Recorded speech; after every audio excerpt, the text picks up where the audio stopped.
Good morning, guys. So, I am here, Neeru Sirotara. Welcome to all. Now, I am going to teach class 12th subject Education, chapter 6 Statistics in Education. So, in last lecture, we had discussed about the meaning of correlation, types of correlation, and coefficient of correlation. So today we are going to learn about computation of coefficient of correlation. So guys, ध्यान से सुनिए. There are two different methods of computing coefficient of correlation. तो आपके syllabus में दो methods दिए हुए हैं कोफिशिएंट ऑफ कोरिलेशन के. पहला जो है एक मेथड है रैंक डिफरेंस मेथड और दूसरा है प्रोडक्ट मोमेंट मेथड. तो आज जो है इस लेक्चर में मैं डिस्कस करूंगी प्रोडक्ट मोमेंट मेथड के बारे में.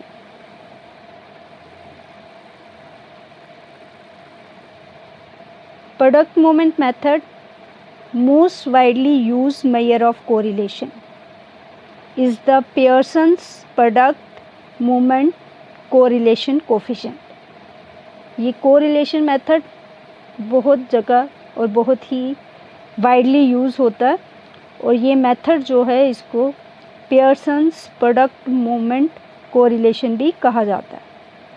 This method is also known as Pearson's product moment method in honor of Carl Pearson, who is said to be the inventor of this method. अब इसको Pearson product method इसलिए कहा जाता है क्योंकि ये कार्ल पियर्सन के द्वारा दिया गया है और उन्हीं के ऑनर के लिए जो है हम इसे पियर्सन्स प्रोडक्ट मोमेंट भी कहते हैं और कार्ल पियर्सन को ही इस मेथड का इन्वेंटर माना जाता है. तो आप P से प्रोडक्ट मोमेंट मेथड और P से पियर्सन्स. तो आप ये P को P से कोरिलेट करके याद रखोगे कि प्रोडक्ट मेथड मोमेंट मेथड किसने दिया है, पियर्सन ने. The coefficient of correlation computed this method is known as the product moment coefficient of correlation. तो जो हम जब भी कोरिलेशन पियर्सन का मेथड यूज़ करके निकालेंगे तो उसको हम product moment coefficient of correlation और पियर्सन्स कोरिलेशन कोफिशिएंट बोलेंगे. It is represented as r. तो इसको हम रिप्रेजेंट करते हैं स्मॉल आर से.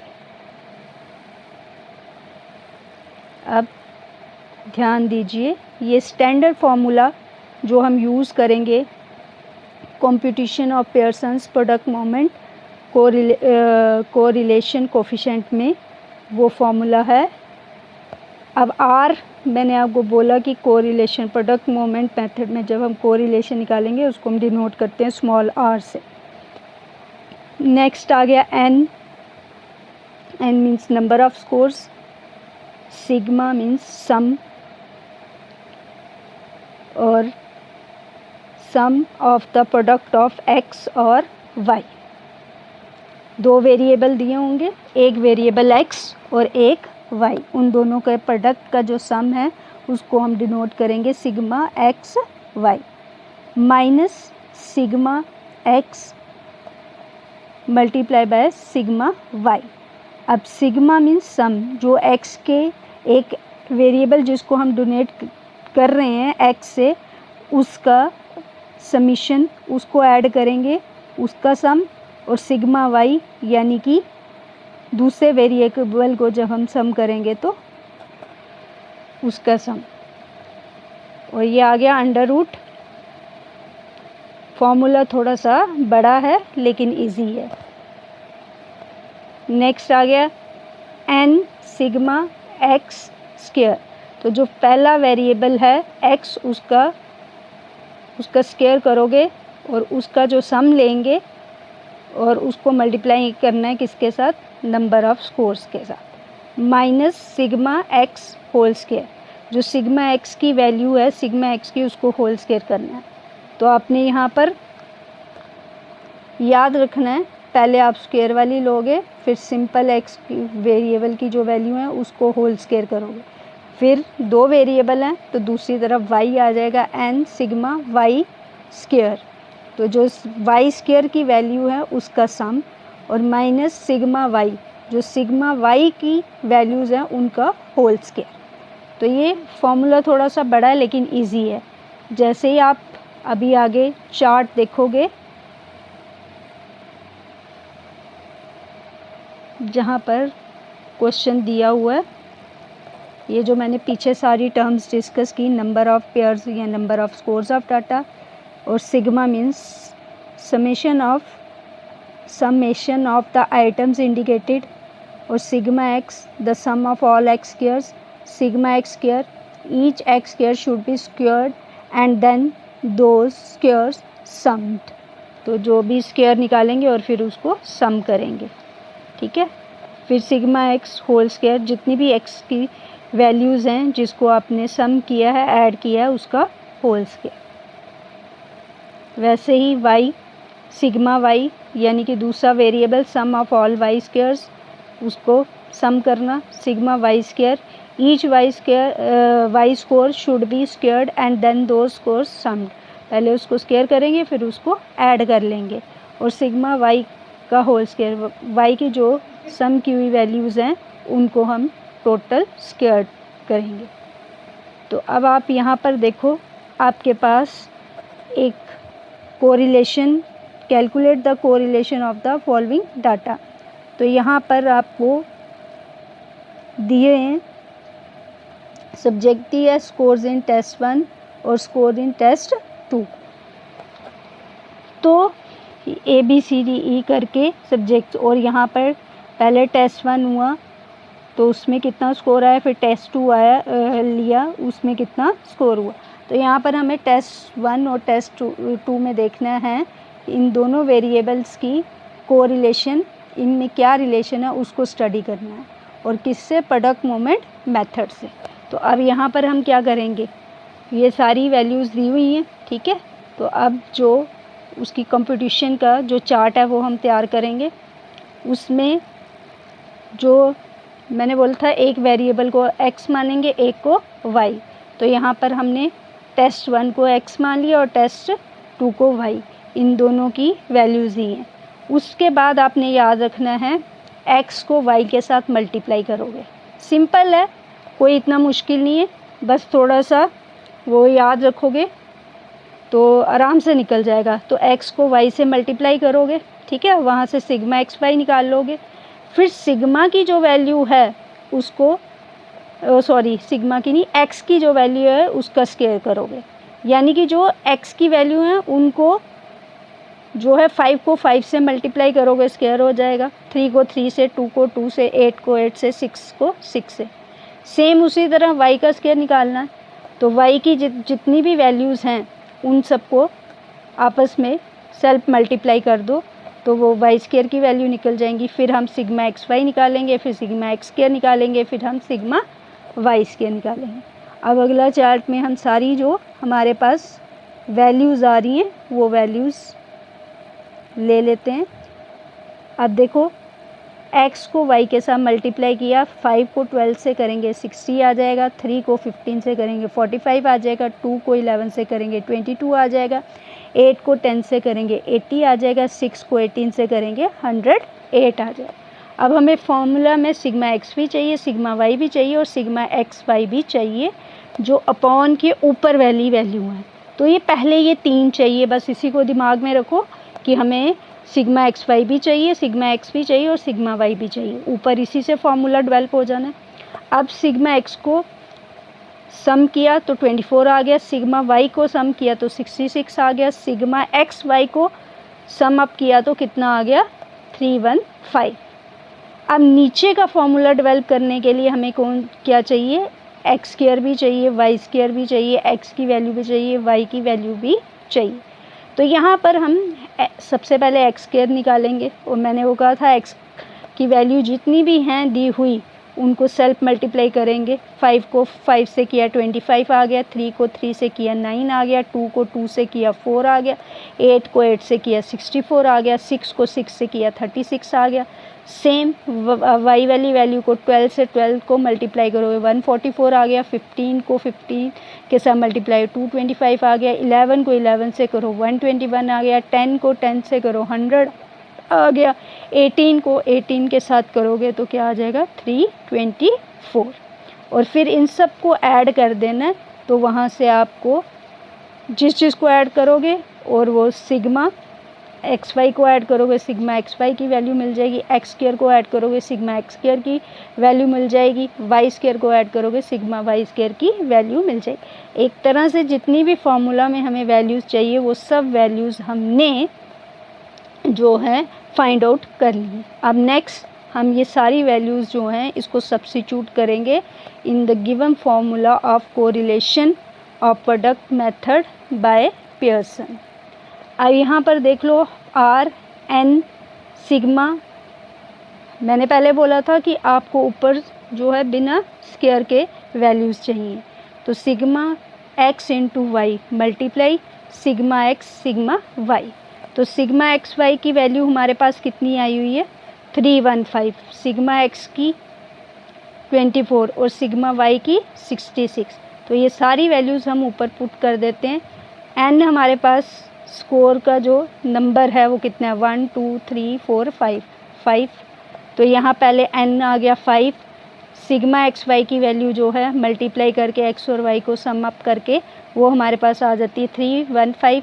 फिर सिग्मा एक्स की वैल्यू को जब हम सम करते हैं तो वो 24 आ रहा था, और सिग्मा वाई को जब ऐड किया तो वो 66 आ रहा है। तो ये ऊपर आपको याद हो जाएगा कि पहले आपने याद करना है कि हमने एक्स और वाई दिया था, उन दोनों को मल्टीप्लाई करना है, तो वो वैल्यू आ गई। फिर अलग अलग उन दोनों को वेरिएबल्स के जो सम है उसको मल्टीप्लाई करना है, तो वो आ गई बिना स्क्वायर वाली सारी ऊपर आ गई। उसके बाद अंडर रूट एन है, एन तो पता है 5 है, फिर सिग्मा एक्स स्क्वायर जो हमने निकाला है वो 138 निकला है, ठीक है, और सिग्मा एक्स की वैल्यू 24।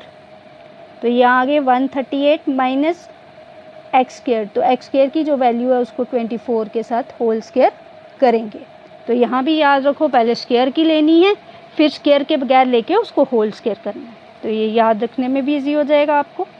और उसके बाद हम ले रहे हैं किसको y की वैल्यू, सिग्मा वाई स्क्वायर हमारे पास कितना है 914 और सिग्मा वाई 66।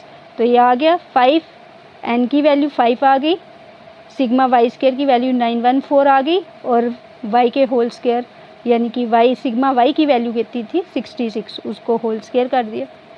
अब ध्यान में रखते हुए BODMAS bracket of division multiply addition और सब्ट्रैक्शन।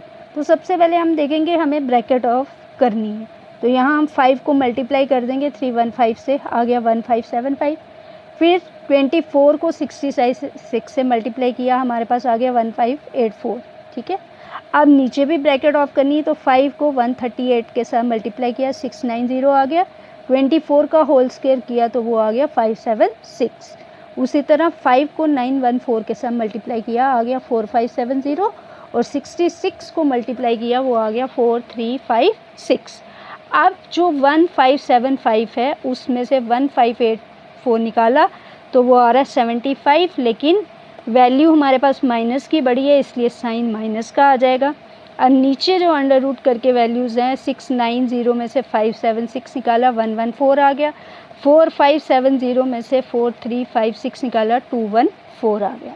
अब -75 रूट 114 इंटू 214, अब 114 को हम मल्टीप्लाई करेंगे 214 के साथ, वो आ गया 24396, और ऊपर आ गया -75।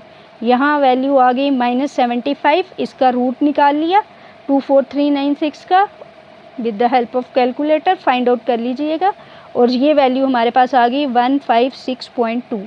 अब -75 को हम डिवाइड करेंगे किसके साथ, 156.2, तो हमारे पास वैल्यू कितनी आ गई, -0.480। और ये हमारी कौन सी वैल्यू आई है, कोरिलेशन की जो है वैल्यू निकल गई, आर की वैल्यू हमारे पास आ गई है। अब ये वैल्यू निकालने के बाद आपको एक इंडेक्स दिया था कोफिशिएंट ऑफ कोरिलेशन का, और वहाँ पर हमने फाइंड आउट करना था कि ये जो है, एक और टेबल है वो भी बता देती हूँ, और जो पहले हमने डिस्कस किया है वो भी आपको पता है, तो आप दोनों को देख के जो आपको इजी लगेगा उसके अकॉर्डिंग अपनी इंटरप्रिटेशन जो है, इस क्वेश्चन की इंटरप्रिटेशन दे सकते हो, ठीक है। तो ये हमारी वैल्यू r इक्वल टू -0.48, ये प्रोडक्ट कोफिशिएंट कोरिलेशन कोफिशिएंट की वैल्यू हमारी। अब जो है वैल्यू जो है वो हमने आपको पहले भी मैंने आपको बताया था, वो हमेशा -1 से +1 के बीच में रहेगी, यानी 0 ± 1। तो ये and the value does not change if all values of other values are converted to a different scale. Value change नहीं होगी चाहे हम उसको कन्वर्ट करेंगे भी। जैसे for example if the weight of the student were given in pounds instead of kilogram, तो तब भी जो आर की वैल्यू है वो चेंज नहीं हो सकती, ठीक है। तो अब आप एक ये टेबल भी है, ठीक है, इसको ध्यान से देखिए, ये कोरिलेशन वैल्यू है और ये इंटरप्रिटेशन है। अब यहाँ पर जो है, अगर हमारी वैल्यू जो है लेस देन इक्वल है ना, जो है